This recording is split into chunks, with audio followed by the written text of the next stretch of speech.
তাহলে আমাদের বাকি ক্লাসটা শেষ করি। তাহলে এইডসে, তাহলে কালকে বলেছিলাম এআরসি, এরপরে শেষ স্টেজে আসলো কি ক্লিনিক্যাল সিমটম এবং ডেথ, তাই তো? এর মধ্যে পরে হলো তখন হবে কি তোমার এইডসে কি হবে, অপরচুনিস্টিক ইনফেকশন হবে এবং ম্যালেরিয়া হবে এবং কিছু হবে সেন্ট্রাল নার্ভাস সিস্টেম সিমটম হবে। অপরচুনিস্টিক কি হবে, ইনফেকশন কি হবে, সেটা সেটা হলো ব্যাকটেরিয়াল ইনফেকশন হতে পারে, ভাইরাল ইনফেকশন হতে পারে, তারপর ফাঙ্গাল ইনফেকশন হতে পারে। ব্যাকটেরিয়া কোনটা কোনটা হয়, যেমন ধরো মাইকোব্যাকটেরিয়াম টিউবারকুলোসিস এবং মাইকোব্যাকটেরিয়াম এভিয়াম ইন্ট্রাসেলুলারি। অলরেডি মাইক্রোব্যাকটেরিয়াম যখন ক্লাসিফিকেশন পড়ানো হয়ে গেছে তখন কিন্তু জানছো যে টিপিক্যাল মাইক্রোব্যাকটেরিয়া এবং অ্যাটিপিক্যাল মাইক্রোব্যাকটেরিয়া। টিপিক্যাল মাইক্রোব্যাকটেরিয়ার মধ্যে কি কি ছিল, মাইক্রোব্যাকটেরিয়াম টিউবারকুলোসিস এবং মাইক্রোব্যাকটেরিয়াম লেপ্টি। আর বাদ বাকিগুলো সবগুলো ছিল অ্যাটিপিক্যাল, তাই তো? তো মাইক্রোব্যাকটেরিয়া এই অ্যাটিপিক্যাল গুলো এখানে হয় বেশ করে, মাইক্রোব্যাকটেরিয়াম এভিয়াম ইন্ট্রাসেলুলারি এটা হয়। আচ্ছা, আর মাইক্রোব্যাকটেরিয়াম বোভাইন ওটাও কিন্তু টিপিক্যালের মধ্যে, মানে টিপিক্যাল তো তিনটা। আচ্ছা, মাইক্রোব্যাকটেরিয়াম এখন গেল, এছাড়া কি হবে, সালমোনেলা স্পিসিস, স্টেফটোকক্কাস স্পিসিস, লিস্টেরিয়া মনোসাইটোজেন এবং নোকার্ডিয়া স্টেরিয়া। এই কয়েকটা হলো তোমার ব্যাকটেরিয়াল ইনফেকশন হয়। মাইক্রোব্যাকটেরিয়াম টিউবারকুলোসিস, মাইক্রোব্যাকটেরিয়াম অ্যাবাম ইন্টারসেলুলারি, তো সালমোনেলা, তারপরে স্টেফটোকক্কাস, লিস্টেরিয়া এবং নোকার্ডিয়া। প্রোটোজোয়াল ইনফেকশন কি কি হয় বা প্যারাসাইটিক ইনফেকশন কি হয়, টক্সোপ্লাজমা গন্ধ হতে পারে, ক্রিপ্টোস্পোরিডোসিস, ক্রিপ্টোস্পোরিডিয়াম স্পিসিস এবং আইসোস্পোরা বেলি। বেশ করে দেখো এই যে স্টেশনে দেওয়া আছে ক্রিপ্টোস্পোরিডিয়াম স্পিসিস। এই গতকালকে বললাম কি যে আনএক্সপ্লেন ডায়রিয়া হয়, তাই তো? কোনো কারণ জানা যায় না। ডায়রিয়া সাধারণত তোমার এই যে কি কি করে, একটা পিউবে কলি করে, তারপর তোমার হলো শিগেলা করে, সালমোনেলা কিছু কিছু করে, সালমোনেলা। এগুলো করে। তারপরে প্যারাসাইটিকের মধ্যে তোমার প্রোটোজোয়ার মধ্যে তোমার হলো ইয়ে করে, ইন্টারভাহিস্টুলারি করে। কিন্তু এই যে এই ক্ষেত্রে তোমার ডায়রিয়াটা করে মেইনলি এই ক্রিপ্টোস্পোরিডিয়াম। হ্যাঁ, ক্রিপ্টোস্পোরিডিয়াম পারভার্ম নামে একটা পাওয়া যায়, এইটা মেইনলি করে। হুম, খালি এখানে না, এরা হলো তোমার হলো হোস্ট ডিফেন্স কমে যাবে তখন এটা করে। আর এইডসে এটা বেশি করে, ক্রিপ্টোস্পোরিডিয়াম স্পিসিস এটা করে। তাহলে টক্সোপ্লাজমা গন্ডি, ক্রিপ্টোস্পোরিডিয়াম এবং আসিস্পোরা বেলি। ক্রিপ্টোস্পোরিডিয়াম তো অবশ্যই আগে বলবো, তারপর পরে বলবো। তারপরে ফাঙ্গাল ইনফেকশন কি কি হয়, ক্যান্ডিডা অ্যালবিকান। ফাঙ্গাল ইনফেকশন এই চারটা আমি বলবো, এই চারটা কিন্তু আমি ফাঙ্গাস যখন করাবো তখন তোমাদের ক্লিয়ার হবে। এই চারটাকে আমরা বলি অপরচুনিস্টিক ফাঙ্গাস। যেমন কি কি আছে, আরো আছে, এই কয়েকটা দেখো, ক্যান্ডিডা অ্যালবিকান্স, ক্রিপ্টোকক্কাস নিওফরমেন্স, হিস্টোপ্লাজমা ক্যাপসুলেটাম এবং নিউমোসিস্টাইটিস জিরোভেসি। এই কয়টা ফাঙ্গাল ইনফেকশন করে। তার মধ্যে এই যে নিউমোসিস্টাইটিস জিরোভেসি নর্মাল পার্সনকে ইনফেকশন করে না, এই তোমার এইডসে তোমার কিন্তু এই যে নিউমোসিস্টাইটিস জিরোভেসি এটা করে এবং এটা তোমার নিউমোনিয়া করে। হুম, এই জন্য স্টেশনে দেওয়া আছে এখানে দেখো, এই নামটা অবশ্যই খেয়াল রাখতে হবে। ক্যান্ডিডা albicans, ক্রিপ্টোকক্কাস নিওফরমেন্স, হিস্টোপ্লাজমা ক্যাপসুলেটাম এবং নিউমোসিস্টাইটিস জিরোভেসি। নিউমো থেকে লাংস, নিউমো মানে লাংস, সিস্টাইটিস লাং সেলকে ইনফেকশন করবে। তারপরে ভাইরাল ইনফেকশন কি কি হতে পারে ওখানে, যেমন ধরেন হিউম্যান হার্বেস ভাইরাস যেগুলো আছে সেগুলো করবে, যেমন Epstein bar virus, cytomegalovirus, herpes similar virus 1 and 2 দুটাই থাকবে এবং ভাইরাস হলো 10টা ভাইরাস। তার মানে হিউম্যান হার্বেস ভাইরাস যে কয়টা আছে 5টা, এই 5টাই তোমার করবে, ঠিক আছে? এছাড়া করবে আর কি করবে, adenovirus, hepatitis B virus এবং হেপাটাইটিস সি ভাইরাস। এই তোমার হলো অপরচুনিস্টিক ইনফেকশন, ঠিক আছে? তাহলে ব্যাকটেরিয়াল, ভাইরাল, ফাঙ্গাল এবং ভাইরাল এবং প্যারাসাইটিক, চারটা একবার ভালো করে খেয়াল রাখবা। এবং যে কটাই পড়াবো সবগুলোই তোমার গুরুত্বপূর্ণ, মনে রাখতে রিটেন বলো ভাইবা বলো সবগুলোই জানতে হবে। তাহলে ব্যাকটেরিয়াল কি হচ্ছে, একটা হলো তোমার প্রথম আসলে যে পালমারি টিউবারকুলোসিস, তারপরে পালমারি অ্যাভিয়াম ইন্টারসেলুলারি, তারপরে সালমোনেলা তারপরে স্টেপ্টোকক্কাস, তারপরে তোমার হলো নোকার্ডিয়া, এই কটা আসবে। তারপরে তোমার হলো প্যারাসাইটে কি কি আসবে, টক্সোপ্লাজমা গন্ডি, ক্রিপ্টোস্পোরিয়াম স্পেসিস এবং আইসোস্পোরম ভ্যালি। ফাঙ্গাসের মধ্যে কোনটা, ক্যান্ডিডা আলবিকান, ক্রিপ্টোকক্কাস নিওফরমেন্স, হিস্টোপ্লাজমা ক্যাপসুলেটাম এবং নিউমোসিস্টাইটিস জিরাভাইসি।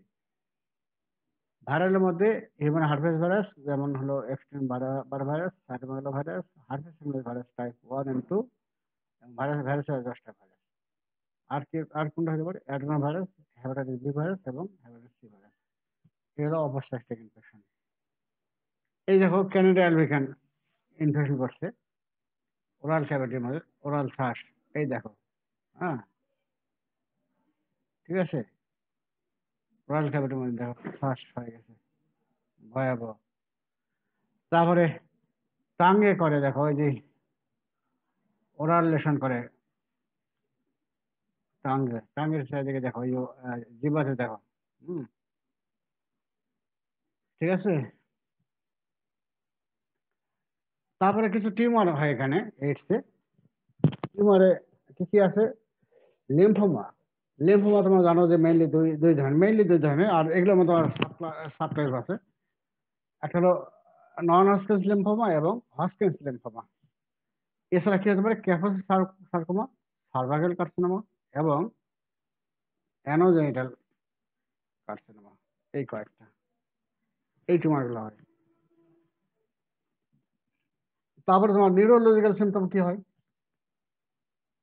এগুলো কিন্তু সবই পরীক্ষা আসে, এই নিউরোলজিক্যাল কি কি আসে,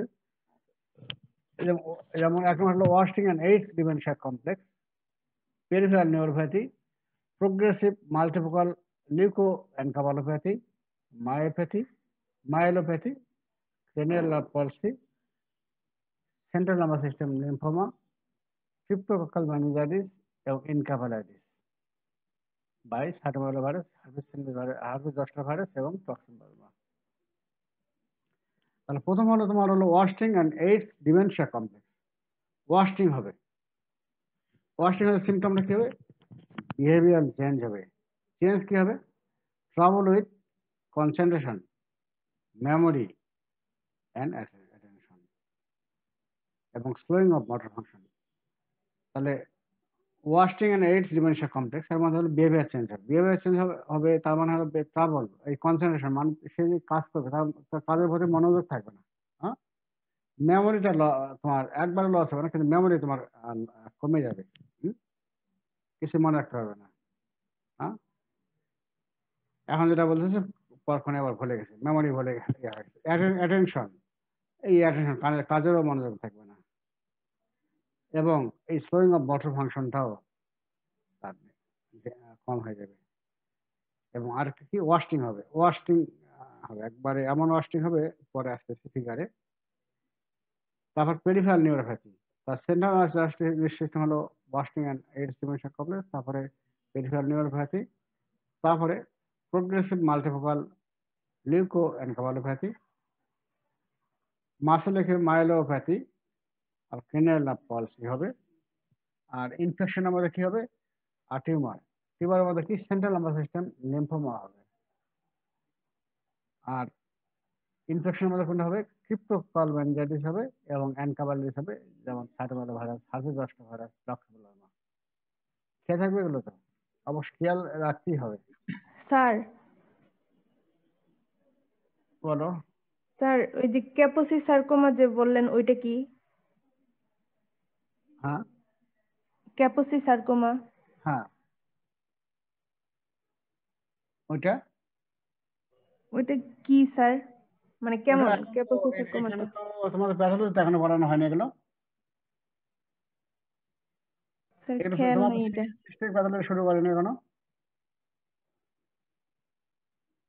স্যার সিস্টেম এটা খেয়াল প্যাথোলজি নেই। শুরু করেনি এখনো, এগুলো সিস্টেম প্যাথোলজিতে পড়াবে, বুঝছো। এই তোমার জি লিম্ফোমা স্যার। বলো, তারপরে কেমোসার্কোমা বলো, সাধারণ ক্যান্সার, এগুলো সব কিন্তু তোমার এগুলো তোমার সিস্টেমিক প্যাথোলজিতে পড়ানো হবে। হুম? যখন জি এগুলো স্যার, নিয়ে ঠিক আছে। আলোচনা করতেছি, এগুলো তোমার এই ভেসেলে হবে, তোমার এই যে বিশেষ করে লেগে লেগে এগুলো হয়। স্যার লিম্ফেটিক ভেসেলের এন্ডোথেলিয়াল ম্যালিগন্যান্সি। হ্যাঁ হ্যাঁ, এই যে এগুলো হয়, যখন এগুলো প্যাথোলজিতে পড়াবে, যখন এখানে আমি পড়াবো না। তারপরে তোমার হলো দেখো, এই যে ওয়াস্টিং বলো না, এটাকে আরেকটা বলে স্লিম ডিজিজ। হ্যাঁ, চেহারাটা দাও কি হয়ে গেছে, আফ্রিকান পেশেন্ট, তার দেখো এমন তার ওয়াস্টিং হয়ে গেছে, স্লিম হয়ে গেছে। হুম, ওয়াস্টিং হওয়ার ফলে এমন মানে স্লিম, এই জন্য নাম হলো স্লিম ডিজিজ। ঠিক আছে, তারপরে কত, তাহলে এই হলো তোমার হলো, তাহলে সে পয়লাম হলো তোমার এইডস হলে কি হবে, একটা অপরচুনিটি ইনফেকশন হবে, তারপর টিউমার হবে এবং নিউরোলজিক্যাল কিছু কমপ্লিকেশন হবে।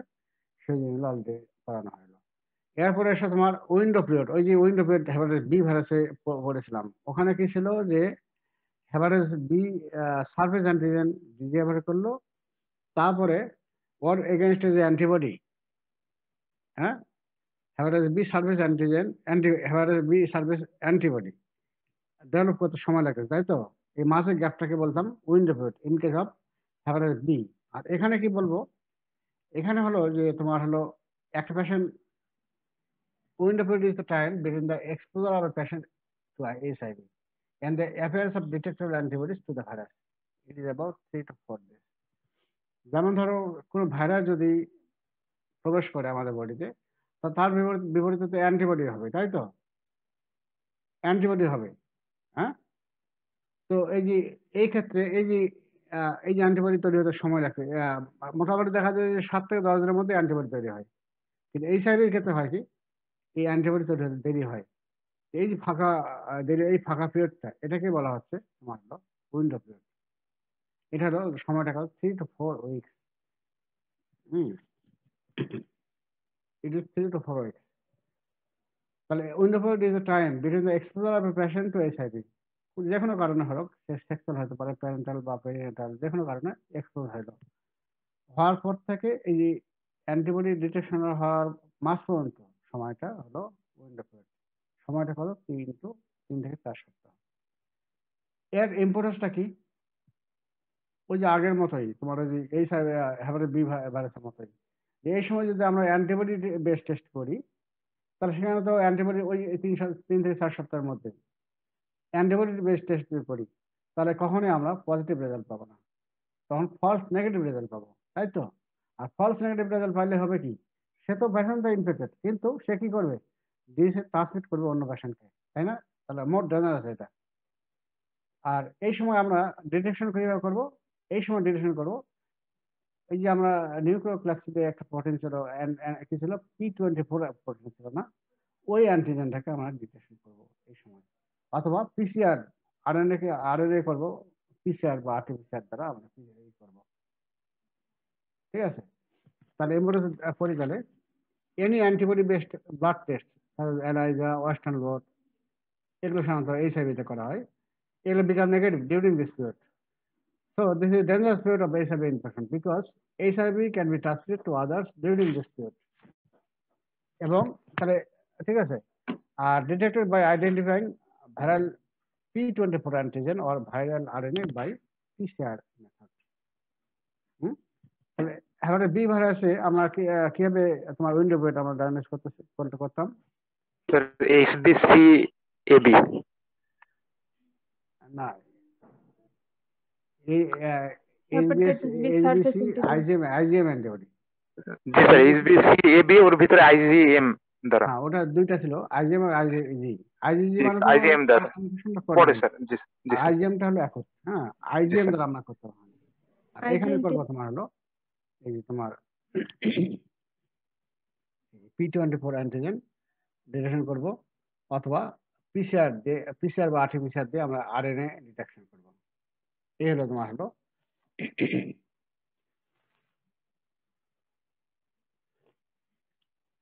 তাহলে এই হলো উইন্ডো পিরিয়ড এটা। এখন এই সাথে আমরা ডায়াগনোসিস কিভাবে করবো? প্রথম নিব হলো স্পেসিমেন কালেকশন করব, তারপরে কালচার করব, তারপরে তোমার সেরোলজি করব।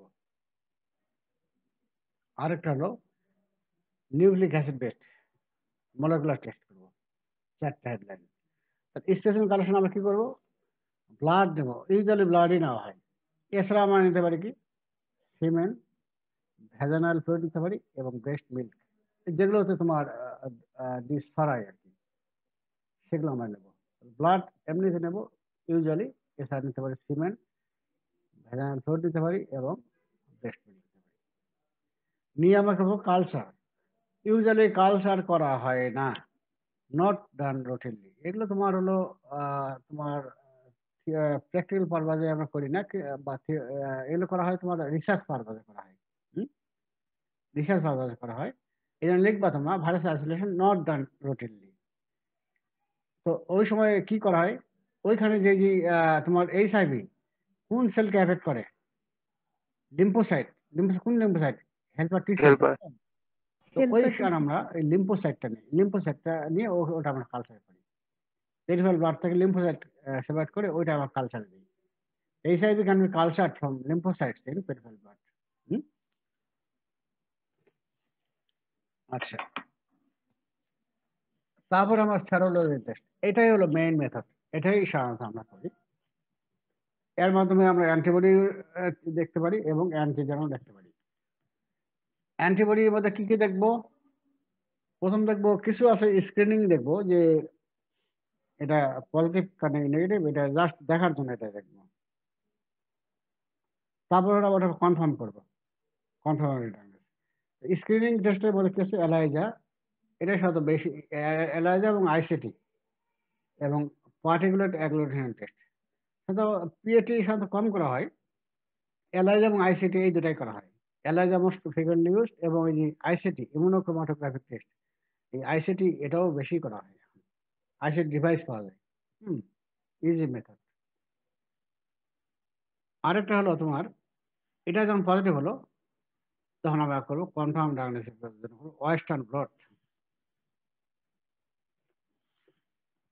তোমরা অলরেডি জানছো ব্লট কি ধরনের, western blot, southern blot, Northern blot, অনেকগুলো জানছো না? এখানে করবো ওয়েস্টার্ন ব্লট। আর অ্যান্টিজেন ডিটেকশন করবো কি এলাইজা। তাহলে এলাইজা দ্বারা আমরা অ্যান্টিজেন এবং অ্যান্টিবডি দুটাই দেখতে পেরেছি। আর তোমার এই যে মলিকুলার টেস্ট বা detection viral nucleic acid RNA virus, ওটা ডিটেকশন কিভাবে করবো? RTPCR, real time polymerase chain reaction, এটা আমরা করবো। এই হলো তোমার ডায়াগনোসিস। এবং তাহলে এটা অবশ্য পরীক্ষায় আসবে, ভাইভাতে আসবে। এখন প্র্যাকটিক্যাল পারপাস একটু বলে রাখি, আমরা সাধারণত প্রথম করি কি, প্রথম স্ক্রিনিং করার জন্য করব আইসিটিআই করি, এবং একটা আইসিটি যদি পজিটিভ হয় তো ওটা আবার রিপিট করি অন্য আরেকটা কোম্পানির আইসিটি নিয়ে আরেকটা করি। কনফার্ম হলাম তখন আমরা করবো কি এলাইজা আবার করি। এলাইজাও যদি কনফার্ম হয় তখন আমরা করি কি তোমার এই যে কনফার্ম করার জন্য পিসিআর, এই যে সরি তোমার এই ওয়েস্টার্ন ব্লট করি। ওয়েস্টার্ন ব্লটও যদি পজিটিভ হয় তারপরে আবার ফাইনালি করবো আমরা ওই যে মলিকুলার টেস্ট আরটিপিসিআর করি, ঠিক আছে? এবং এগুলো করার পরও যদি পজিটিভ আসে তখন সেক্ষেত্রে করবো কি, রোগীর আমরা সাইন সিমটম নেবো, তখন রোগীর কাছে হিস্ট্রি নেব, তারপরে কিন্তু আমরা ডিক্লেয়ার করি যেটা এইচআইভি। কারণ এইচআইভি তুমি একটা রোগীকে ডায়াগনোস করে দিলা এত সহজ, আর তার জীবন তো ভয়াবহ অবস্থা তৈরি হয়ে যায়, তাই না? তারপর তুমি জানতেছো হয়তো পজিটিভ, কিন্তু তুমি সহজে ডিক্লারেশন করবে না, এতগুলো স্টেপ নিয়ে তারপরে তুমি ডিক্লারেশন করবে। একটা পজিটিভ পাইলা সঙ্গে সঙ্গে তুমি বলে তুমি পজিটিভ, তাহলে তো ওর জীবন শেষ, ও সমাজ থেকে তো ও একবারে বিচ্যুত হয়ে যাবে এবং ওর ফ্যামিলিতে বিচ্যুত হয়ে যাবে। তারপর ওর জীবনটাও দেখতে হবে, ঠিক আছে? খালি ওকে ভালো করে জানাতে হবে যে ও যেন গোপন রাখে, এবং ওর আরো কনফার্ম করার জন্য আরো কিছু টেস্ট করবো, এইভাবে তোমার কোনো প্র্যাকটিস করবে, এইভাবে অ্যাপ্লাই করবে, ঠিক আছে? এই হলো ন্যাশনাল অ্যালগরিদম এটা অফ ডায়াগনোসিস। তাহলে প্রথম আমরা কি করলাম, যে স্পেসিমেন কালেকশন করলাম হলো ব্লাড ইউজুয়ালি করি, এছাড়া নিতে পারি সিমেন, ভ্যাজাইনাল ফ্লুইড নিতে পারি এবং ব্রেস্ট মিল্ক নিতে পারি। তারপরে আমরা কালচার করব নট রুটিন ডায়াল এটা করা হয়। এটা কি করলে কি করা হয়, পেরিফেরাল ব্লাড থেকে আমরা লিম্ফোসাইট নিয়ে সেটা কালচার করবো। এরপরে আমরা সেরোলজি টেস্ট করবো, অ্যান্টিবডি টেস্ট এবং অ্যান্টিজেন।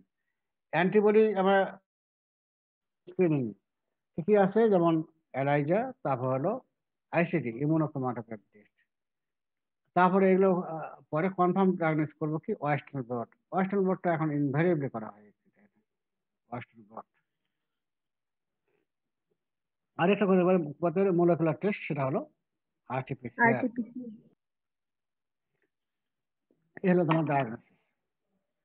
তো আমি এই পর্যন্ত বললাম। তারপরে এখন আসো এইচআইভি তোমার হলো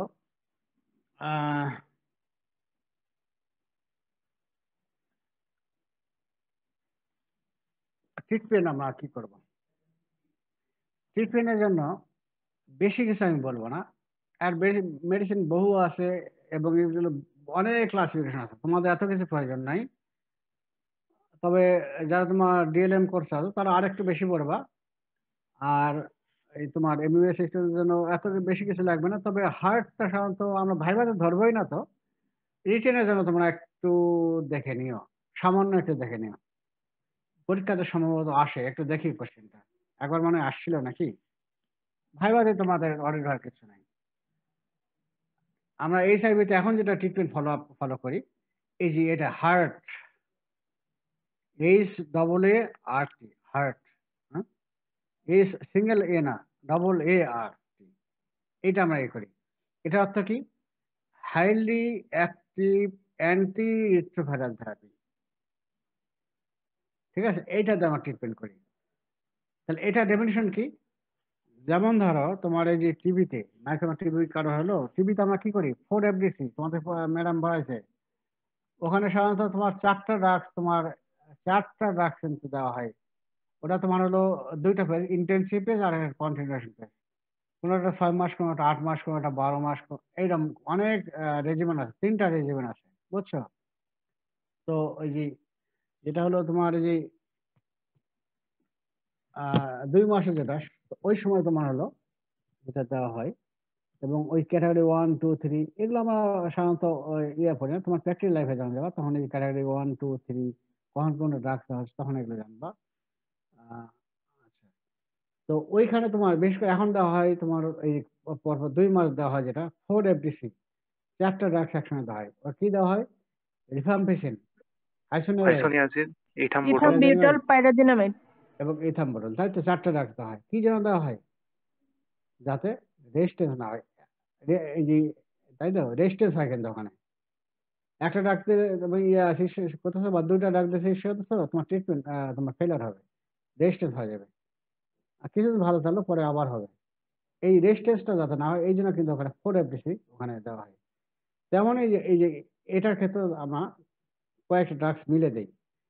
তো এই অ্যান্টিভাইরাল ড্রাগস, এই যে এইচআইভি ড্রাগস গুলো ক্লাসিফিকেশন অনেকগুলো আছে, যেমন হলো রিভার্স ট্রান্সক্রিপ্টর ইনহিবিটর, হ্যাঁ, একটা হলো নিউক্লিওসাইড রিভার্স ট্রান্সক্রিপ্টর ইনহিবিটর, নিউক্লিওসাইড নন নিউক্লিওসাইড রিভার্স ট্রান্সক্রিপ্টর ইনহিবিটর।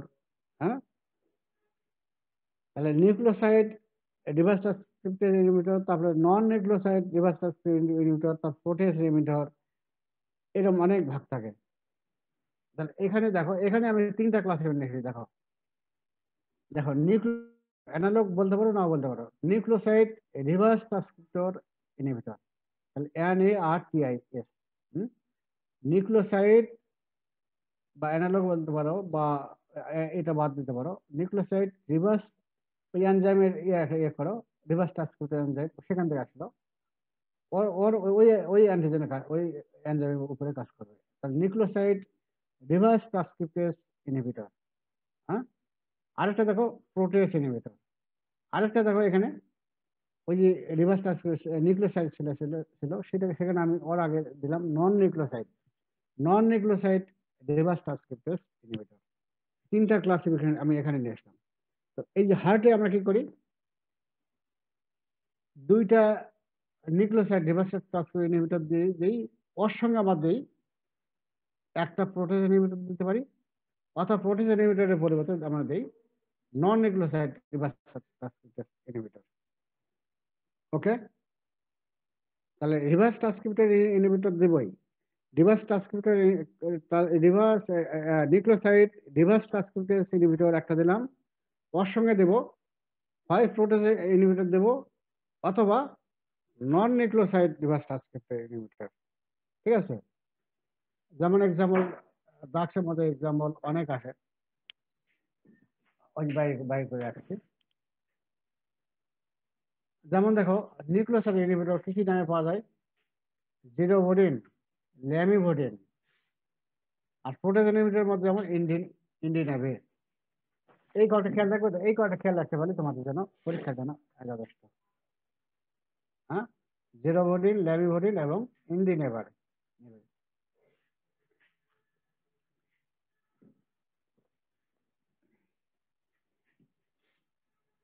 তাহলে সাইন তো হয়ে গেছে, তাই তো?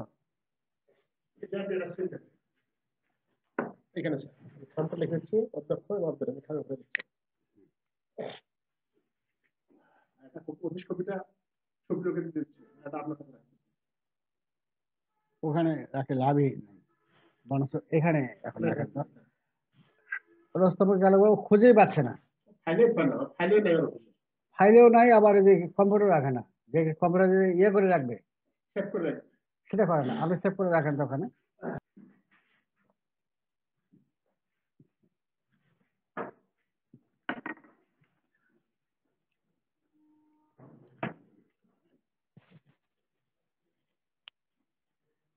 তাহলে ইয়ে গেল। এখন আমরা এই হিসাবে প্রিভেনশন খেপে করবো, এটা কিন্তু পরীক্ষা আসে, ভাইবা তো আমরা ধরবো না,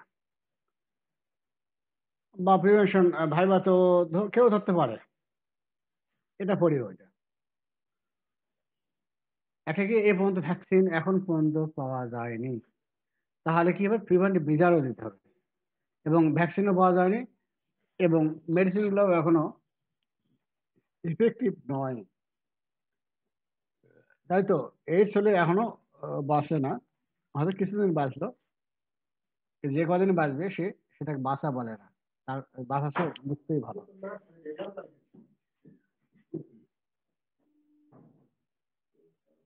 এ মাসেরটা দেখেন, এটা হলো এটা তো একটা শুরু, এটা না। এখন পর্যন্ত পাওয়া যায়নি। তাহলে প্রিভেন্টিভ মেজার আমরা কি করবো? যেগুলো দ্বারা তোমার রোগ ট্রান্সমিশন হয় সেগুলো আমাদেরকে অ্যাভয়েড করতে হবে, যেমন অ্যাভয়েডেন্স অফ প্রমিসকিউটি, অ্যানাল ইন্টারকোর্স, এই বহুগামিতা, এগুলো পরিহার করতে হবে, এবং পারভার্টেড পার্সন কিছু আছে, এগুলো পরিহার করতে হবে। আর যদি সম্ভব না হয় তাহলে ইউজ অফ কন্ডম, বা কেউ হয়তো ইনফেক্ট হলো মিসেস, তাহলে সেখানে তোমার কন্ডম ব্যবহার করতে হবে। কোনো কারণে হতে পারে, ব্লাড দিচ্ছে, পরীক্ষা করলো না, তাই তো? তখন তো তাকে তোমার তো অন্যকে বাঁচাতে হবে, তখন কন্ডম ইউজ করতে হবে।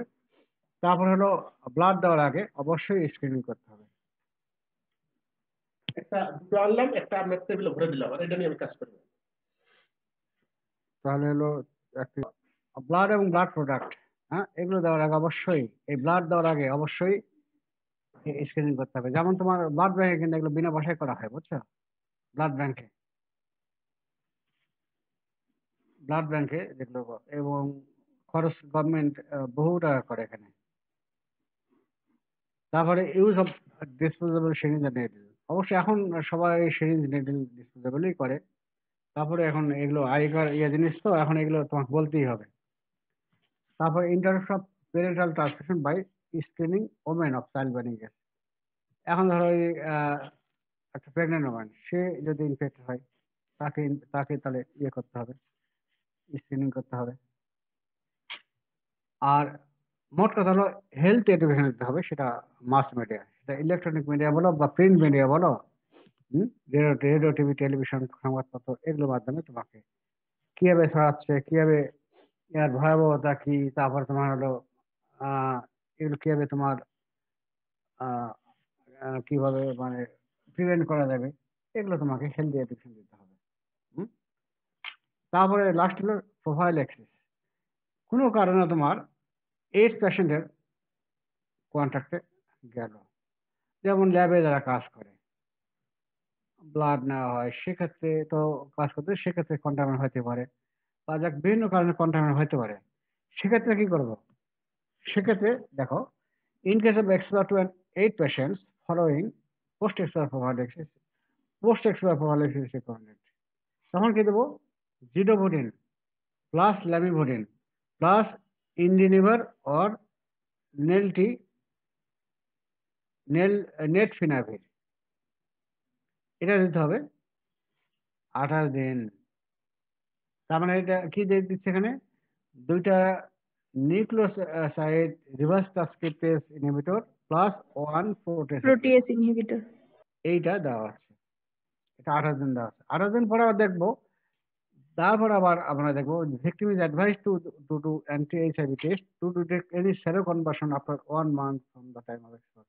সেরো কনভার্সন, এটা শুধু অ্যান্টিবডি না, এখানে অ্যান্টিবডি আসলো কিনা, তারপর তোমার হলো কি বলে তোমার যে অ্যান্টিজেন আসলো কিনা, এগুলো তোমার দেখতে হবে এখন। কারণ ওই যে এক্সপোজার হইলো দেখেই সে ইনফেক্ট হবে তা কিন্তু নয়, বা ইনফেক্ট হইলেই তখন যেহেতু সঙ্গে সঙ্গে তোমার এই যে ড্রাগস দেওয়া হচ্ছে, সে তখন ভাইরাস মারা যাবে। এই জন্য আমরা বেশ করে অ্যান্টিবডিটা দেখবো, অ্যান্টি এইচআইভি যে অ্যান্টিবডিগুলো আছে এগুলো আমরা দেখবো। এই হলো তোমার হলো প্রিভেনশন। তাহলে এইচআইভিটা আজকে কি এখন খুব কঠিন মনে হচ্ছে? এখন বেশ বড়, তাই না?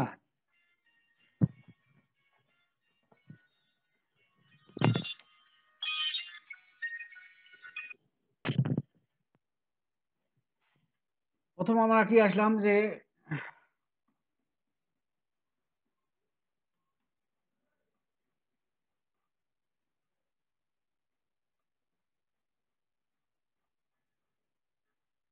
তাহলে কি এইচআইভি কি আজকে বাদ দেবো নাকি অন্যটা পড়াবো? কোনটা বলো? যদি এইচআইভি বুঝতে কারো সমস্যা হয় তাহলে বলো। হ্যালো রফিক, জি স্যার। এইচআইভি আর কোনো কিছু সমস্যা আছে? স্যার অন্যটা শুরু করতে হবে না, বাকিটা যদি চাই আর কি। আচ্ছা, কেউ সবাই বলো, আর কিছু বলার প্রয়োজন আছে? সংক্ষেপে একটু আমি বলে নিই যে আমরা রিট্রোভাইরাস কেন কেন বলা হচ্ছে এটা। রিট্রোভাইরাস আগে বলবো। রিট্রোভাইরাস কেন বলবো? এটা কি? এটা একটা হলো ইনভ্যালিড ভাইরাস, তাই তো? এবং এটা কি আরএনএ ভাইরাস, এবং এটা কি ইকোসাইটাল, ক্যাপসিডটা হলো ইকোসাইটাল, এবং কি থাকে? আরএনএ কয়টা কপি থাকে? 2টা থাকে। এই তো, এটা হলো রিট্রোভাইরাস।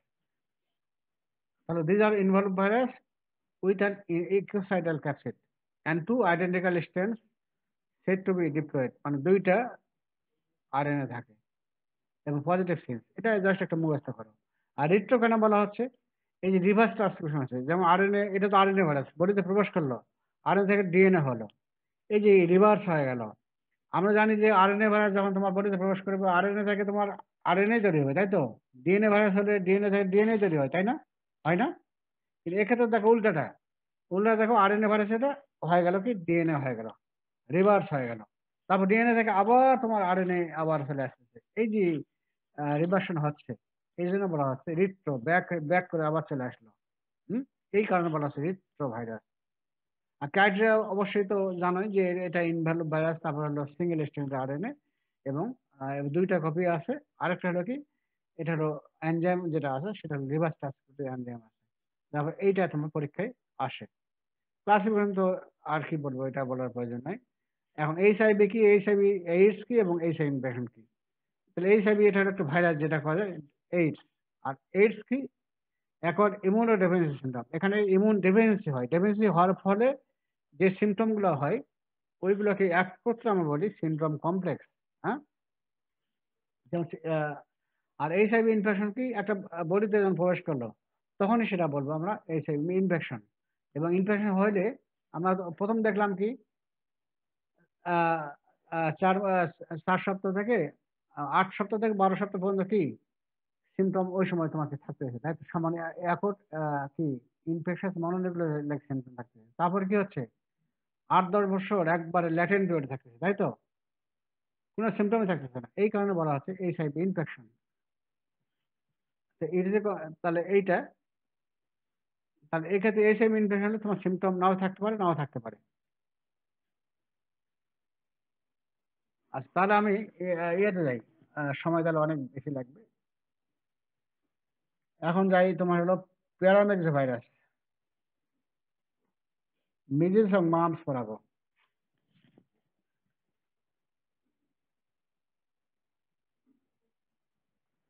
প্যারামিক্স ভাইরাস, প্যারামিক্স ভাইরাস গুলো আমরা ক্লাসিফাই করি তিনটা ভাগে, তিনটা ধরনের আছে। একটা হলো মরবেলি ভাইরাস, এক্সাম্পল মিজেলস ভাইরাস। মরবেলি মানে হলো কি, যে র্যাশ হয়, ঘামাচির মতন র্যাশ হয়, সেই জন্য ওর নাম আসে মরবেলি ভাইরাস। তারপরে প্যারামিক্স ভাইরাস, এর এক্সাম্পল হলো প্যারাইনফ্লুয়েঞ্জা ভাইরাস এবং মাম্পস ভাইরাস। আরেকটা হলো কি নিউমো ভাইরাস, নিউমো ভাইরাসের এক্সাম হলো রেসপিরেটরি সিনসিটিয়াল ভাইরাস, আরএসভি। তাহলে মিজেলস মাম্পস মেইনলি দুইটাই। তাহলে এই হলো ক্লাসিফিকেশন। এখন আসো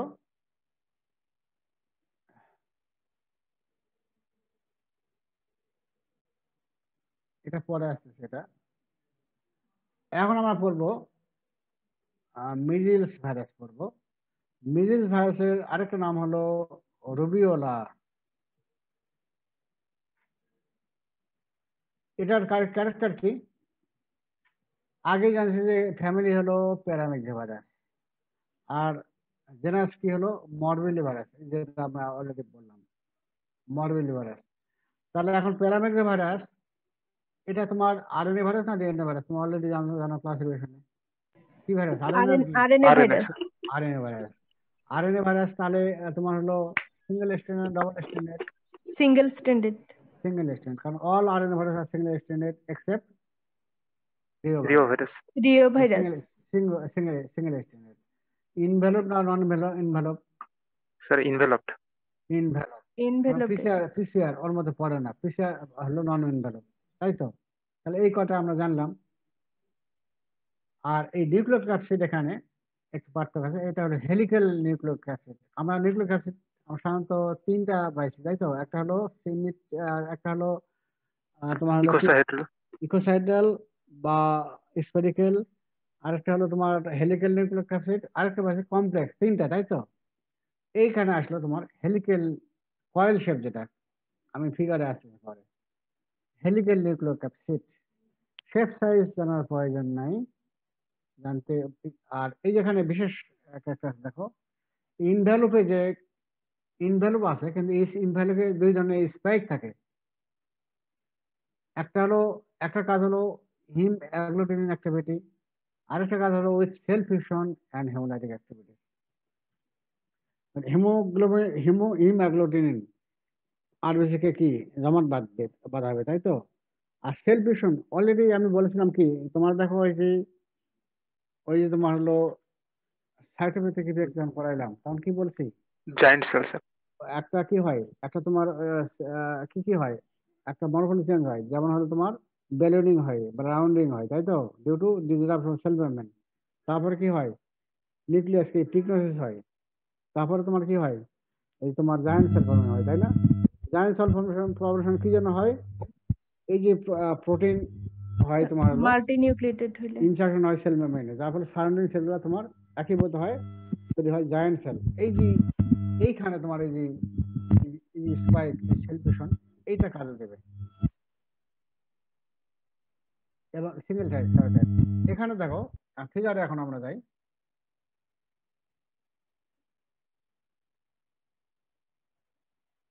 এই দেখো ফিগারে, দেখো এখানে নিউক্লিক অ্যাসিড কি হেলিক্যাল নিউক্লিক অ্যাসিড বোঝা যাচ্ছে না? ঠিক আছে, সাপের মতো, কয়েলের মতো হয়, তাই তো? Helical nucleic acid. আর ইনভ্যালুবল দেখো দুই ধরনের প্রোটিন, একটা হলো দেখো এই দেখো হিমোগ্লোবিন একটা কাজ, আরেকটা দেখো এটা হলো ফিউশন প্রোটিন। এটাই তোমার যখন ইনফেকশন করে সেলকে, তখন এই যে সেল মেমব্রেনে ইনসার্শন হবে এবং জায়ান্ট সেল ফর্মেশন করবে। ঠিক আছে, ওকে।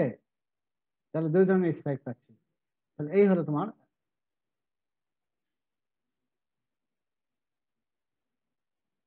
ক্যারেক্টার, ঠিক আছে।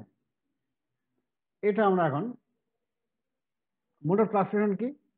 মোড অফ ক্লাসিফিকেশন তোমার হলো ওই airborne droplet, respiratory droplet. Respiratory droplet কিভাবে তৈরি হয়? প্রটোটিউনিং, কাফিং, স্টিজিং এগুলোর মাধ্যমে। কেউ কাশি দিচ্ছে, কেউ হাসি দিচ্ছে, তখন তোমার এই রেসপিরেটরি ড্রপলেট তৈরি হলো এবং একজন থেকে আরেকজন ছড়াবে, তাই তো।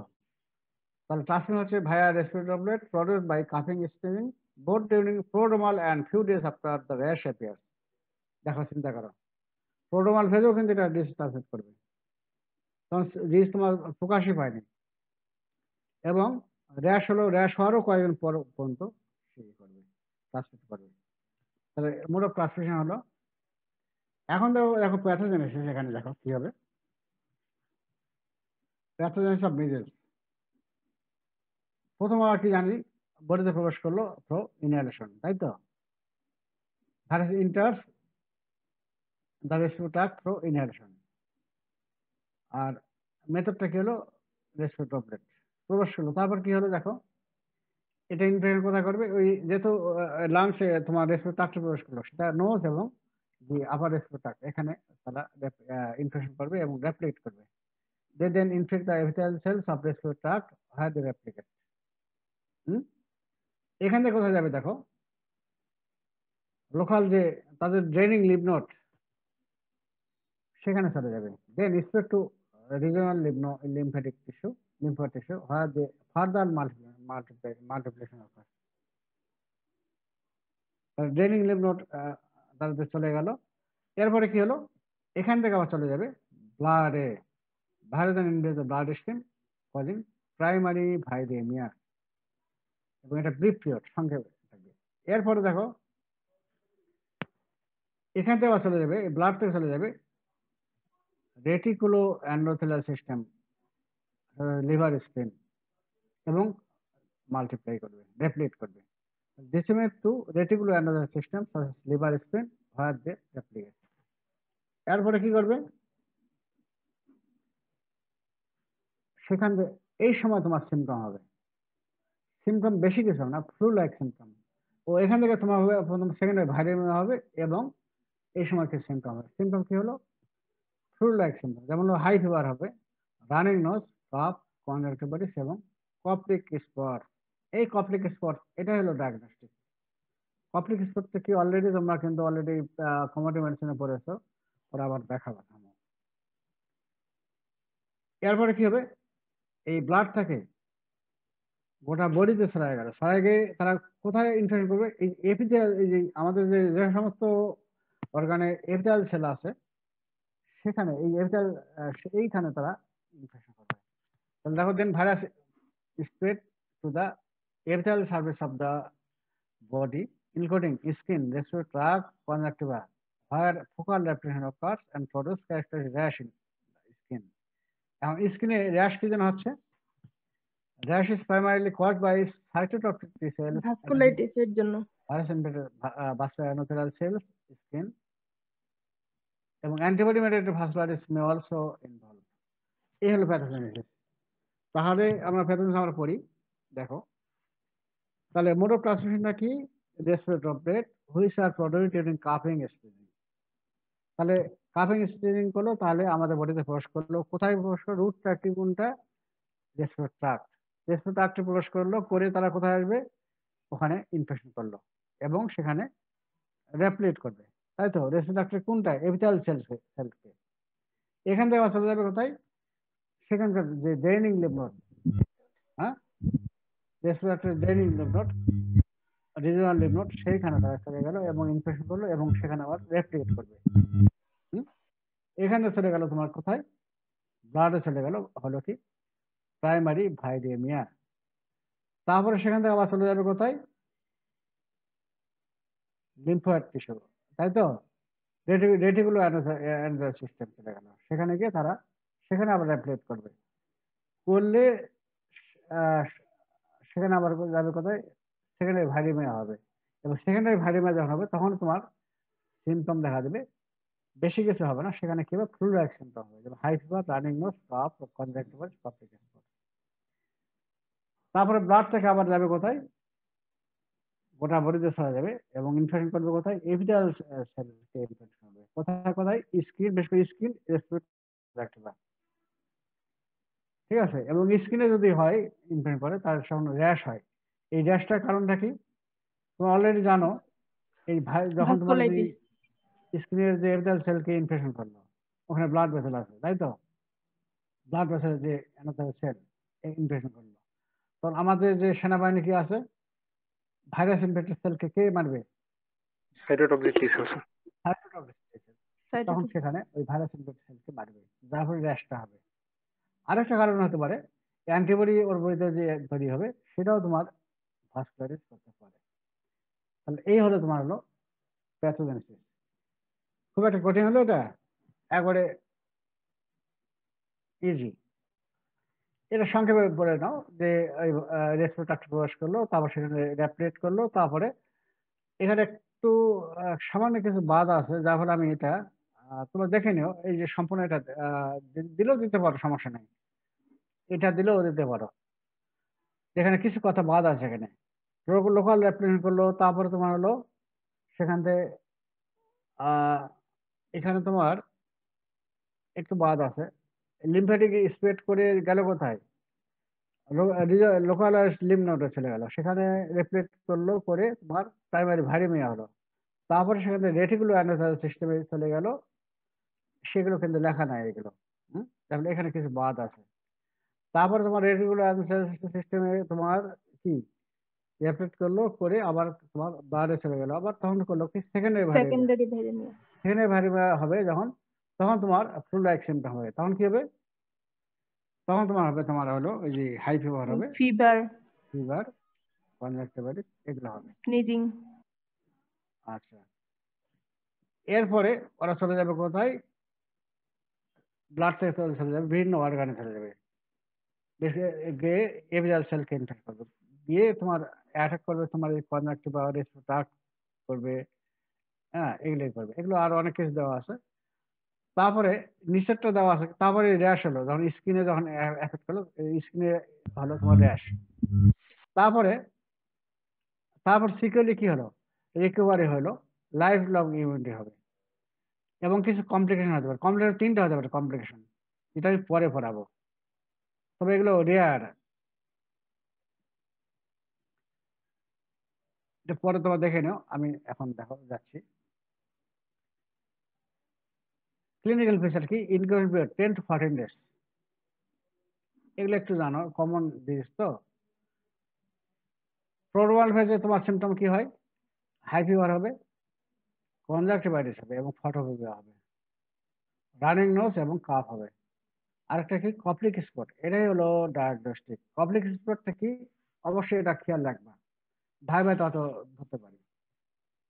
কপ্লিক স্পটটা কি, bright red lesion with a white central dot that are located on the buccal mucosa, যে বাক্কাল যে মিউকোজা, এখানে তোমার এটা হবে, এটা কি ব্রাইট রেড রেশন, আর মাঝখানে থাকবে হোয়াইট সাদা সেন্ট্রাল নট থাকবে। হুম? এরপরে হবে কি, ম্যাকুলো পেপারে র্যাশ হবে ফিউ ডেজ লেটার, এবং এটা প্রথম হবে ফেসে হবে, তারপরে নেকে হবে, তারপরে তোমার এক্সট্রিমিটি যাবে, ট্রাঙ্কেও হবে, ঠিক আছে, ম্যাকুলো পেপারে র্যাশ হবে, এই হলো সিমটম। এখন তোমার দেখো কপ্লিক স্পটটা দেখো, দেখো, হ্যাঁ একবারে ক্লিয়ারলি বোঝা যাচ্ছে না, তবে কিছুটা আছে, এই তোমার এই হোয়াইট হোয়াইট গুলো বোঝা যাচ্ছে, হ্যাঁ, মাস সাইডে হলো তোমার কি, এটা কি bright red lesion, bright red lesion, আর সেন্ট্রালি থাকবে কি white. White white dot. Dot. এটা হলো তোমার কপ্লিক স্পট, থাকবে কোথায়, বাক্কাল মেকোজা, এটা হলো কপ্লিক স্পট, এটা, এবং এটাই তোমার ডায়াগনস্টিক, এটা দিয়েই আমরা মোটামুটি মিনিস বুঝতে পারি যে এটা মিনিস হয়েছে। আর দেখো ম্যাকুলো পেপার র্যাশ দেখো, ফেসে দেখো কেমন হয়েছে না, ঠিক আছে, ঘামাচির মতো হয়ে গেছে, তাই তো। তারপরে দেখো এখানে দেখো গোটা বডিতে সরে গেছে, দেখো র্যাশ।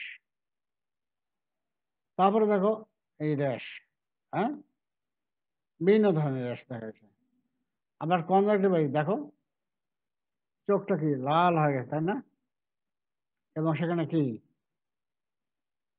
ওয়াটারি ডিসচার্জ আসতেছে, তাই তো? তাহলে এই হলো তোমার হলো সিমটম। এখন কমপ্লিকেশন কি হয়? কমপ্লিকেশনটা অবশ্যই ভালো করে পড়বা পরীক্ষা। একটা কারণে হতে পারে অটাইটিস মিডিয়া কমন, এটা due to secondary bacterial infection. ভাইরাসের কারণে হচ্ছে না, হচ্ছে তোমার ব্যাকটেরিয়া মানে ব্যাকটেরিয়ার জন্য, সেকেন্ডারি ব্যাকটেরিয়াল ইনফেকশন জন্য অটাইটিস মিডিয়া, মধ্যকর্ণে ইনফেকশন হচ্ছে। আর রেসপিরেটরি ট্র্যাক্ট ইনফেকশন কি হতে পারে? জায়ান্ট সেল নিউমোনিয়া এবং secondary bacterial pneumonia due to by streptococcus beta haemolyticus, মানে স্ট্রেপ্টোকস পাইজেন। এই জায়ান্ট সেল নিউমোনিয়া কেন বলা হচ্ছে?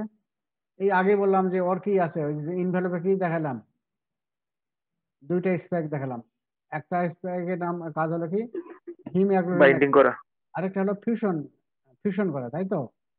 ফিউশন প্রোটিন ওখানে আছে। তাহলে ওটা কি, যখন ইনফেকশন করতেছে তখন ওই ফিউশন প্রোটিনটা তোমার ইনসার্টেড হচ্ছে কোথায়, সেল মেমব্রেনে। তো এটা স্থিতিত, তখন হবে কি সারাউন্ডিং সেল, ইনফেক্টেড সেলগুলো তখন একই জড়ো হয়ে যাবে, একীভূত হয়ে যাবে, তখন তোমার সেটাকে বলবো জায়ান্ট সেল। এবং যেহেতু তোমার লাংসকে এটা ইনফেক্ট করে মেইনলি, এই জন্য এটাকে বলা হয়, সেখানে যে জিনিসটা তৈরি হয় সেটাকে বলবো জায়ান্ট সেল নিউমোনিয়া।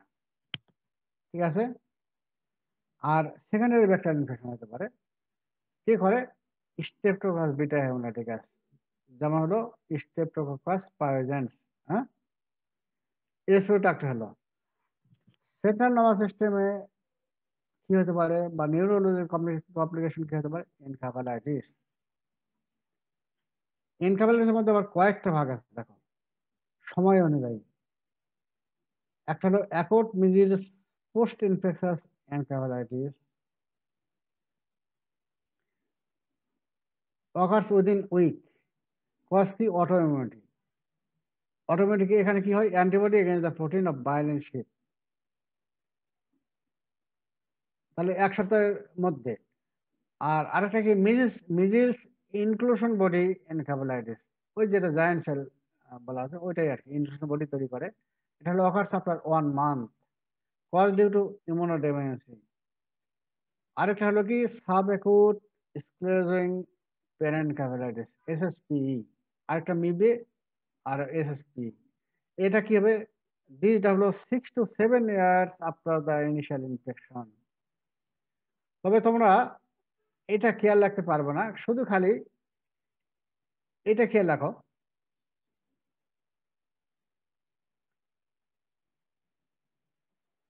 এই তোমার সিনাস কমপ্লিকেশন তিনটা নামটা শুধু খেয়াল রাখো।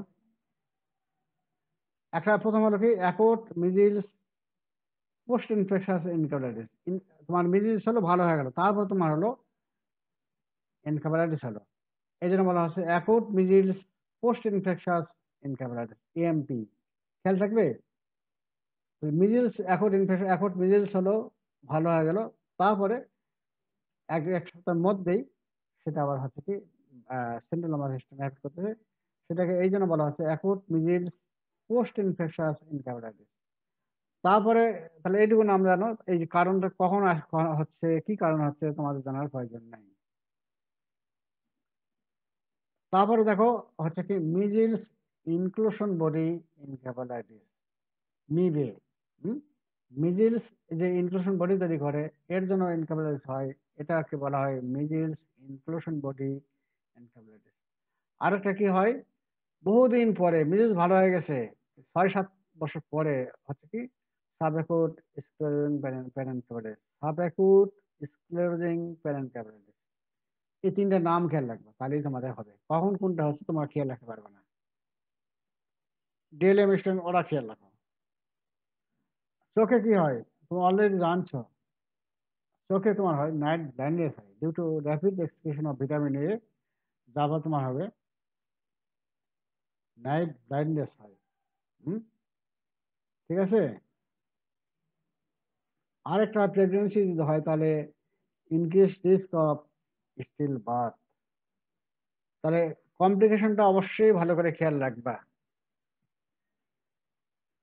আমরা ল্যাব ডান্স কিভাবে করবো? সাধারণত ল্যাব ডান্স করা হয় না, আমরা ক্লিনিক্যাল সায়েন্স সিমটম বেশ করে তোমার কপ্টিক স্পট দেখেই এবং র্যাশ দেখেই বোঝা যায়। র্যাশ এবং এই কপ্টিক স্পট এই দুটাই সাধারণত ডায়াগনস্টিক ফিচার। ফিভার এগুলো সাধারণত অতটা ইয়ে না, কিন্তু র্যাশ এবং তোমার এই যে কপ্টিক স্পট এই দুইটা যদি থাকে তাহলে বলা হয় যে মোটামুটি একটা কনফার্ম বলা যায়। তারপর আবার থিওরিটিক্যাল পারপাসে আমরা জানবো।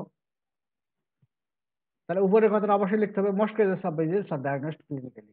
এরপরে লিখবা কি, এরপরে এটা তোমার না করলেও হবে, বললে হবে স্পেসিফিক কালেকশন করবো, যেখানে তোমার ইনফেকশন করতে কি করবো, নেজোফ্যারিঞ্জিয়াল সব নিব, কনজাংটিভাল সব নিতে পারি, রেসপিরেটরি সিক্রেশন নিতে পারি এবং ইউরিন নিতে পারি। আর ইউরিন দিয়েও তোমার ভাইরাস যাইতে পারে। ইউরিন না বললেও সমস্যা নেই, তবে এই উপরে কটা নেজোফ্যারিঞ্জিয়াল সব, রেসপিরেটরি সিক্রেশন, কনজাংটিভাল সব, এই কটা বলো। নিয়ে তখন আমরা করবো কি, প্রথম করব মাইক্রোস্কোপি। যেহেতু সে ওই যে তোমার কি জায়ান্ট সেল তৈরি করতেছে, তাহলে জায়ান্ট সেল আমরা দেখতে পারবো, এমনি অর্ডিনারি মাইক্রোস্কোপ দেখতে পারবো না। তাহলে আমরা ডাইরেক্ট এক্সামিন মাইক্রোস্কোপ, এই যে অর্ডিনারি মাইক্রোস্কোপ দেখবো মাল্টি নিউক্লিয়েটেড জায়ান্ট সেল। আর করতে পারি কি, এই ফ্লোরোসেন্ট মাইক্রোস্কোপি দিয়ে দেখতে পারি, এটার মাধ্যমে আমরা ডাইরেক্ট ভাইরাস কি আমরা দেখতে পারবো। হ্যাঁ, ফ্লোরোসেন্ট মাইক্রোস্কোপি দিয়ে আমরা demonstration virus in nasopharyngeal secretion and urine এখানে দেখতে পারি। কালচার কোথায় করা হয়? Monkey or human kidney cells or human amnion cells. এখানে কি পাবো? এই সাইটোপ্যাথিক ইফেক্ট দেখবো। সাইটোপ্যাথিক ইফেক্ট কোনটা দেখবো? এই যে মাল্টি নিউক্লিয়েটেড জায়ান্ট সেলস দেখা হয় উইদিন 7 to 10 days, এটা দেখা হয়। এরপর আমরা অ্যান্টিবডি সেরোলজি দেখবো। অ্যান্টিবডি আমরা কি দেখবো? আইজিজি এবং আইজিএম। আইজিএম যদি পাই আমরা কি সবসময় দেখবো অ্যাকুট ইনফেকশন মানে হলো আইজিএম, তাই তো? তাই তো? আর আইজিজি মানে হলো পাস্ট ইনফেকশন, তাই তো? আইজিজি মানে পাস্ট ইনফেকশন বা ইমিউনিটি।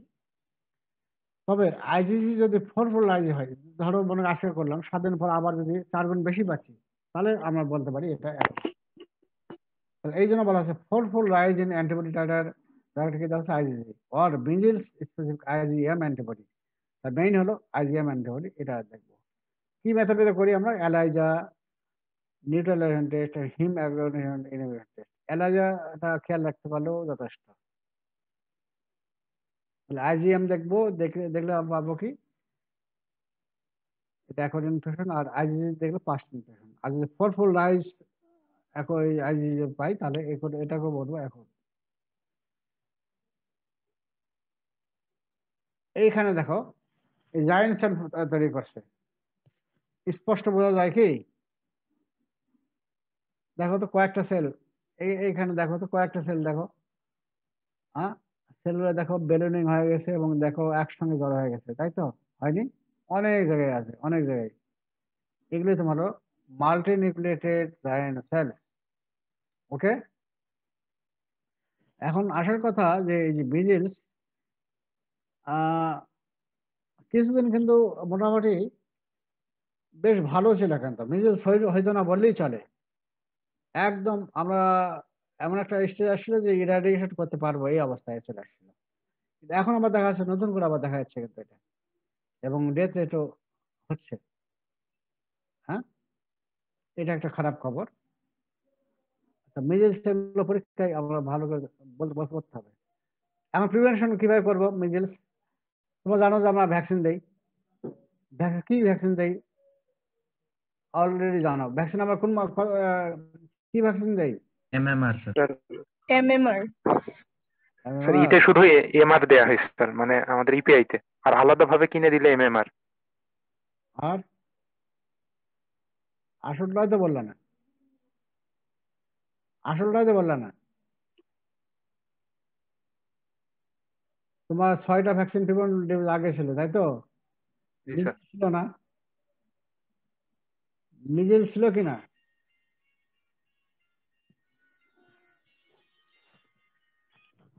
হ্যাঁ হ্যাঁ হ্যাঁ হ্যাঁ আমি আমি আবার আমি না এখন দেখিনি, আমি কিছুক্ষণ পরে আপনার সঙ্গে কথা বলবো, আমি ক্লাসে আছি। আচ্ছা, ওটা ওটা দেখবো, তারপর পরে আপনার সঙ্গে কথা বলবো আবার। আচ্ছা এখন দেখো, আহ, তোমার জানো যে যে 6টা ভ্যাকসিন ডিজ আগে বলা হতো, এখন আবার 2টা বাড়ছে, তাই তো? এখন দেওয়া হচ্ছে হিপ ভ্যাকসিন দেওয়া হচ্ছে, পেন্টাভ্যালেন্ট দেওয়া হচ্ছে, তাই তো? তাহলে এখন কয়টা ডিজের ক্ষেত্রে দেওয়া হচ্ছে? অনেকগুলোই। তোমার মিজিলস দেওয়া হয়, মিজিলস তোমার 9 মাসে দেওয়া হয় না একটা, দেওয়া হয় না? জি হুম? স্যার, 9 আর 15। হ্যাঁ, 9 মাস না 15 মাসে? কত মাসে? স্যার 9 এবং 15 মান্থ, স্যার 2টা ডোজে। তাহলে ওই ডোজ দেওয়া হয়। তাহলে ওইটা তোমার বলছো, ওইটা বলে নাই, ওটাও দেওয়া হয়। পাশাপাশি প্রতি বছর এখন আবার দেওয়া হয় এমআর এর সঙ্গে দেওয়া হচ্ছে, যেমন এই গত সপ্তাহে দেওয়া হয়েছে এমআর, মিজিলসের মতো বেলা। হ্যাঁ, আবার 3টা মিলেও পাওয়া যায়, এমএমআর ভ্যাকসিন পাওয়া যায়, মিজিলস, মামস এবং রুবেলা। তাহলে এখন আমরা কি অ্যাক্টিভ ইমিউনেশন করি বা ভ্যাকসিন, এবং প্যাসিভ ইমিউনেশন দেবো, ইমিউনোগ্লোবিন দেবো। অ্যাক্টিভ ইমিউনেশন দেখো, এটাকে বলা হয় লাইভ অ্যাটেনুয়েটেড ভ্যাকসিন। এটা মনোভ্যালেন্ট ফর্মে পাওয়া যায়। মনোভ্যালেন্ট মানে শুধু মিজিলস ভাইরাস থাকবে, অর্থাৎ combination with MR or MMR vaccine. ঠিক আছে? এবং immunity probably life long. Probably বলা হচ্ছে, কিন্তু এখনো কিন্তু কন্ট্রোভার্সি আছেই কিন্তু। নাহলে সবাইকে তো ভ্যাকসিন দেওয়া হচ্ছে, তারপরেও নতুন করে হচ্ছে কেন? এই জন্য বলা হচ্ছে প্রবাবলি লাইফ লং। প্যাসিভ ইমিউনেশন কি জন্য বলা, কি দেবো? ধরো ভ্যাকসিন দেওয়া হয়নি, কিন্তু সে পেশেন্টের কন্ট্যাক্টে গেছে, তখন তাকে এক্সপোজ হওয়ার 6 দিনের মধ্যেই মিজেলস ইমিউনোগ্লোবিন দেওয়া হবে, আইএম দিতে হবে টু প্রিভেন্ট অথবা মডিফাই ডিজ, তার সিভিয়ারিটি কমায় দেবে। ঠিক আছে? এই হলো প্রিভেনশন। তাহলে এই হলো তোমার মিজেলস। আরেকটা পর্ব আমরা হলো মামস ভাইরাস, এটাও ছোট্ট, আর বেশি কোন দেরি করাবো না। মামস ভাইরাস, ওই আগেটার সঙ্গে মিল আছে। The term mumps derives from the mumbling species of patient. Mumbling species মানে কি বলো দেখি? হ্যালো, মামলিং মানে কি? মিনমিনে। হুম, তোতলানো স্যার। তাই না? জি মিন স্যার। মিনে তোতলামি ঠিক হবে না এখানে। ওই মামলিং, মিন মিনে, এটাই আর কি। এইভাবে এটা হবে। এক সেকেন্ডে নাম আসছে তোমার হলো মাম। মিন মিনে হবে কি যেন, তোমার প্যারোটিড গ্ল্যান্ড, তো প্যারোটিড গ্ল্যান্ড এখানে বেশ সোয়েলিং হয়ে যায়, যার ফলে তোমার ওই সময় সোয়েলিং হবে। এটা হয়ে যায়। এবং এটা যেহেতু মামস ভাইরাস মেইনলি প্যারোটিড গ্ল্যান্ডকে এফেক্ট করে এবং প্যারোটিড গ্ল্যান্ড সোয়েলিং হয়, এই জন্য ওটার আরেকটা নাম হলো epidemic parotiditis, also known as epidemic parotiditis of child.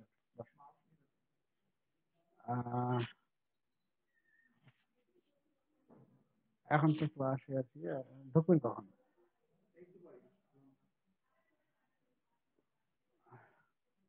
কি 5 দিন হয়ে গেছে? এরপরে এসো, মামস ভাইরাসের প্রপার্টিস আমরা একটু পড়ি। মামস এটা কার ফ্যামিলি, কার মধ্যে পড়ে এটা? প্যারামিক। প্যারামিক্স ভাইরাস, তাই তো? প্যারামিক। প্যারামিক্স ভাইরাস হলো তোমার অলরেডি মনে রাখবে কি হবে, যে তোমার হলো আরএনএ ভাইরাস, তাই তো? সিঙ্গেল স্ট্রেন হবে, এবং কি ইনভলভ আছে নাকি? আছে? এনভেলপড। হ্যাঁ, তাহলে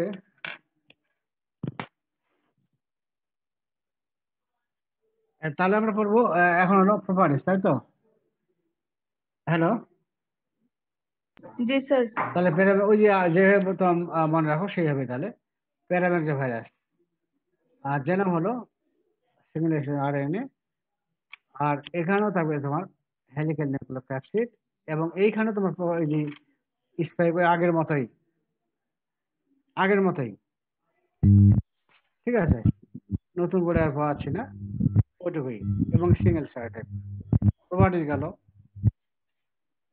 তো প্রোভার্টিসের মধ্যে তোমার কিন্তু ওই এইচআইভিটা ওটা কিন্তু অবশ্যই ভালো করে খেয়াল রাখবে। প্রোভার্টিস যেটা বললাম ওটা ভালো করে পড়বা, ওটা খেয়াল অবশ্যই রাখতে হবে। এখন প্যাথোজেন মামস, এটা কি হবে? এটাও এই রেসপিরেটরি ড্রপলেটের মাধ্যমে ছড়াবে এবং ইনকিউবেটর এটা একটু বেশি 18 to 21 ডেজ। আগেটা ছিল 10 থেকে 14 দিন, 10 to 14 days। 18 to 20, তাহলে হলো এই। আর প্রাইমারি রেপ্লিকেশন অকারস তারপরে এই প্রবেশ করলো, যেহেতু রেসপিরেটরি ট্র্যাক্টে প্রবেশ করলো তাহলে সেখানে তোমার রেপ্লিকেট করবে, অথবা নোজেও করতে পারে। প্রাইমারি রেপ্লিকেশন করবে in nasal or upper respiratory tract epithelial cell, এখানে করলো। এরপরে কি হবে দেখো, ব্লাডে ছড়িয়ে গেল। হ্যাঁ, এই ব্লাড থেকে চলে যাবে আবার কোথায় যাবে? Disable to virus to virus হয় তোমার বিভিন্ন অর্গানে চলে যাবে। কোথায় এফেক্ট করবে? Salivary gland mainly. এছাড়া করতে পারে কোথায়? Testis, ovary, pancreas, kidney and some case meninges. এই টেস্টিস, ওভারি বললাম, প্যানক্রিয়াস বললাম, এই যে মেনিনজেস বললাম, এগুলো খেয়াল রাখবে। খেয়াল রাখবে কি জন্য? পরে আসতেছে, কমপ্লিকেশন হয়।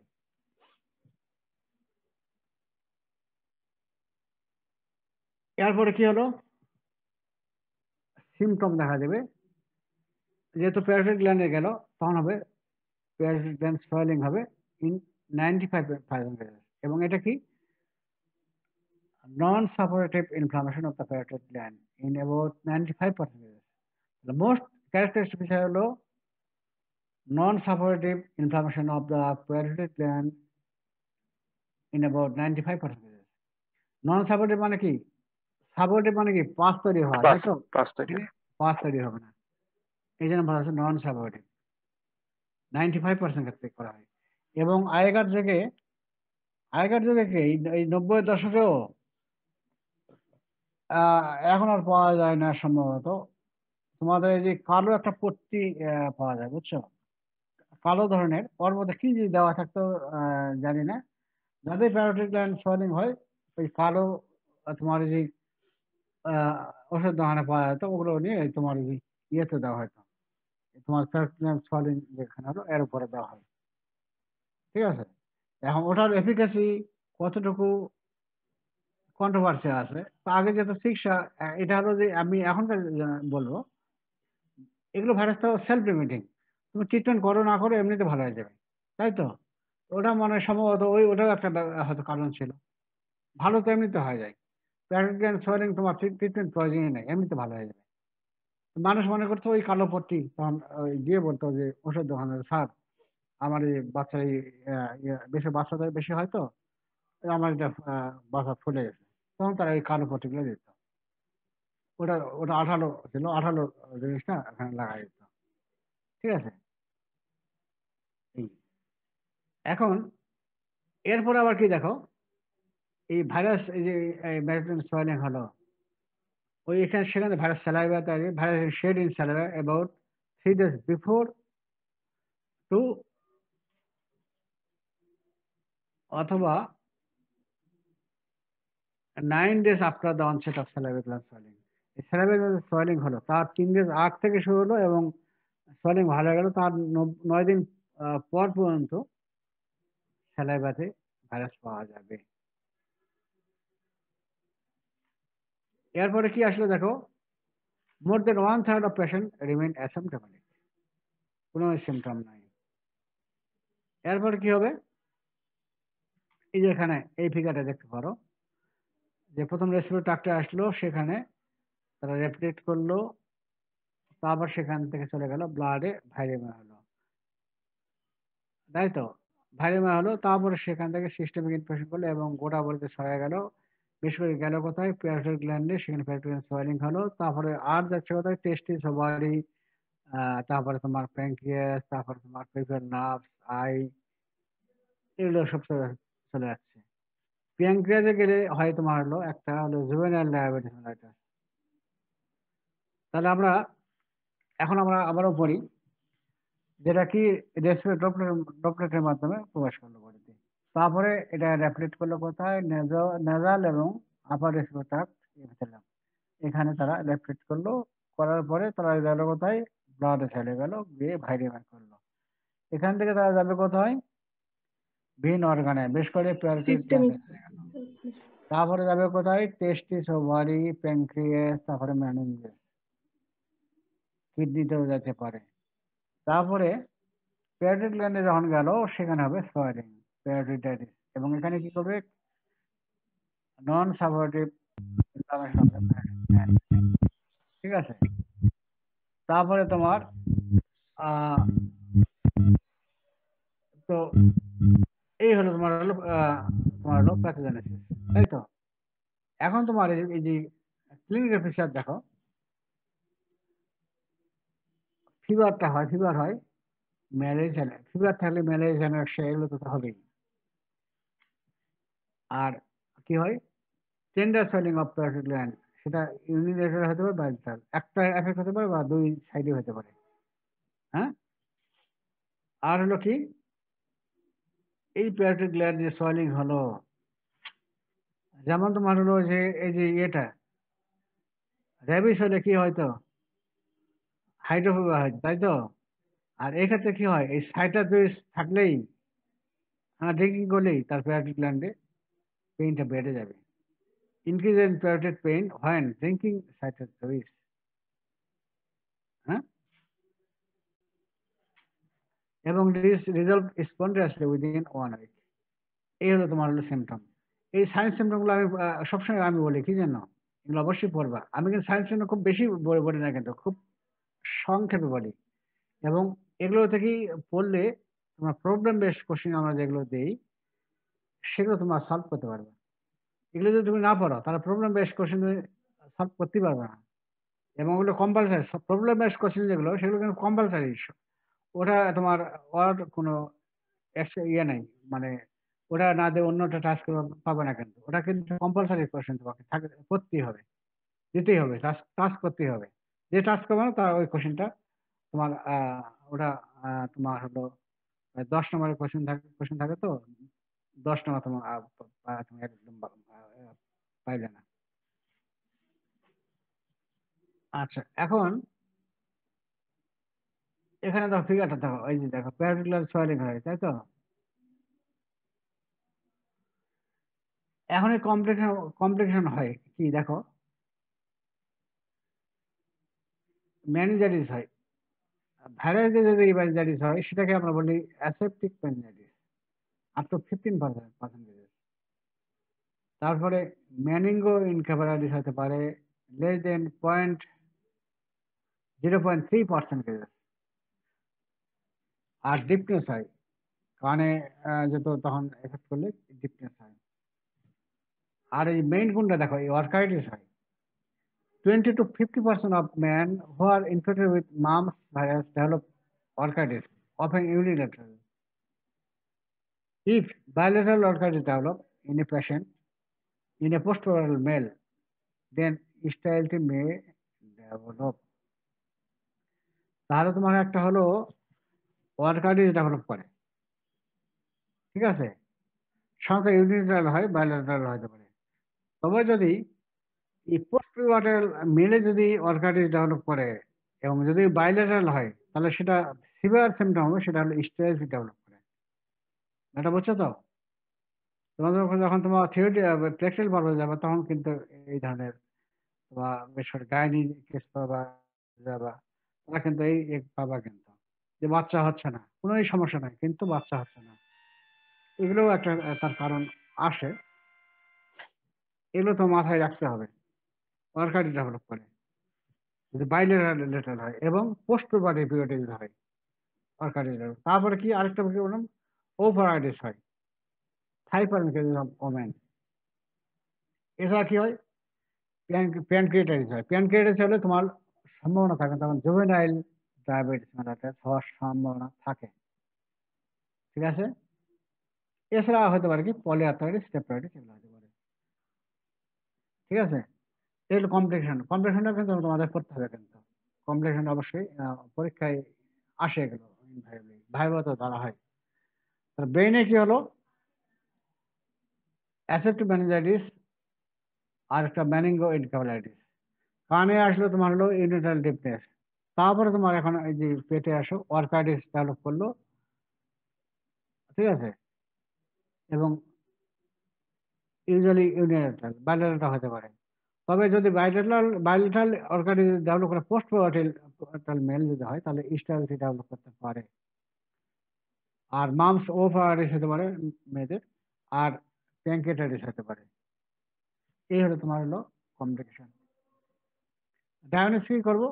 ওই আগের মতোই তোমার যে মিজেলস প্রবলেম যেটা ঠিক একই রকমই, এটাও ক্লিনিক্যালি সাইন সিমটম দেখি আমরা করতে পারি। পেরিওডিক গ্ল্যান্ড সোয়েলিং হয়ে গেছে, সেখান থেকে আমরা করতে পারি। স্টেশন নেবো কি, যেহেতু তোমার ভাইরাস স্যালাইভাতে পেরিওডিক গ্ল্যান্ড সোয়েলিং হয়েছে, তোমার হলো ইয়েরা মানে স্যালাইভাতে আসতেছে, তো যা হলো আমরা স্যালাইভা নেবো অবশ্যই। এছাড়া যদি মেনিনজাইটিস হয় তাহলে সিএসএ নেবো।